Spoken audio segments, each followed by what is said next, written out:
আমরা রিসেন্টলি শুনেছি ভরতপুরের তৃণমূল বিধায়ক হুমায়ুন কবির একটি মন্তব্য করেছেন। সেই বিষয়ের উপরেই আজকে আমাদের এই অনুষ্ঠানটি হবে।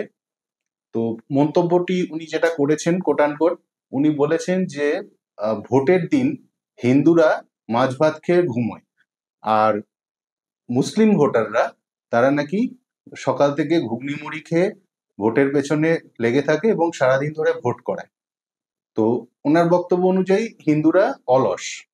তো এই ব্যাপারে আমরা আজকে জানবো আমাদের প্রান্তের প্রচার প্রমুখ বিপ্লব দার থেকে। বিষয়টা নিয়ে সামাজিক মাধ্যম এবং বিভিন্ন মিডিয়াতে সরব হয়ে গেছে। আজকে পশ্চিমবঙ্গের ভোটারদের, সমস্ত ভোটারদের সামনে একটা চ্যালেঞ্জ এসে গেছে। একদম নাম করে ধর্মকে আর এই বিষয়কে রাখা হয়েছে।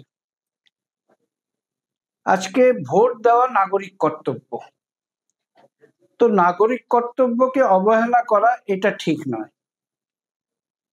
তাই ভোট দেওয়ার আমরা বিভিন্ন সময় বিভিন্ন শুনেছি, ভোট দেওয়ার জন্য আগে ভোট দান পরে জলপান, এরকম কথাও শুনেছি। তো আবার হুমায়ুন কবির যেমন বলেছেন সেই বিষয়টাও আমরা শুনছি।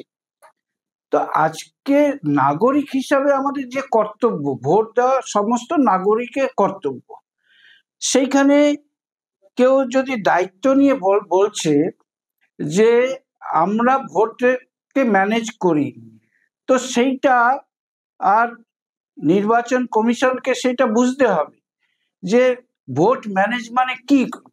আমরা পশ্চিমবঙ্গে ভোট নিয়ে আমরা দীর্ঘদিন ধরে যে এখানে 2014, 2011 তার আগে আগে যেসব নির্বাচন হয়েছে 70-এর দশক থেকে, তো সায়েন্টিফিক রিগিং এর কথা শুনেছি। তারপরে আমরা এই আজকের দিনে এই ধরনের কথা শুনছি যে ভোটকে নিয়ন্ত্রণ করা। তো এই যে কথা, এই কথাগুলো সংবিধান বিরুদ্ধ এবং আইন বিরুদ্ধ কথা। এই ধরনের কথা কোনো ব্যক্তি আর বলতে পারেন কিনা, আজকে সমাজের সামনে এই প্রশ্ন আমাদের থাকবে।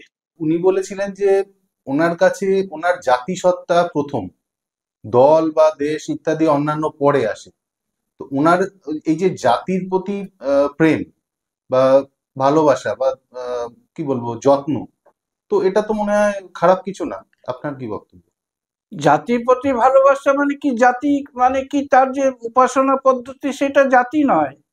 ভারতবর্ষ জাতি, ভারতবর্ষে বসবাস করে একটা দেশে যারা বসবাস করে তাদেরকে জাতি বলা হয়।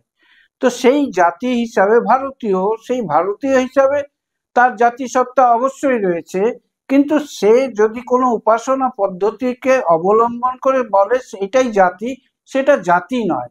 সেই জাতি, সেই মনোভাব নিয়ে মানুষের মধ্যে বিরোধ তৈরি করলে জাতি কোনোভাবে উন্নত হবে না।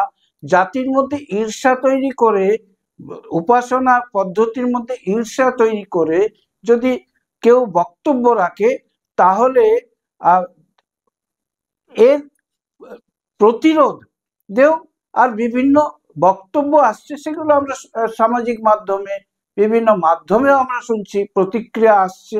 তো সেই প্রতিক্রিয়া আর ঠিক নয়, এই ধরনের জাতিসত্তার কথা বলা ঠিক নয়।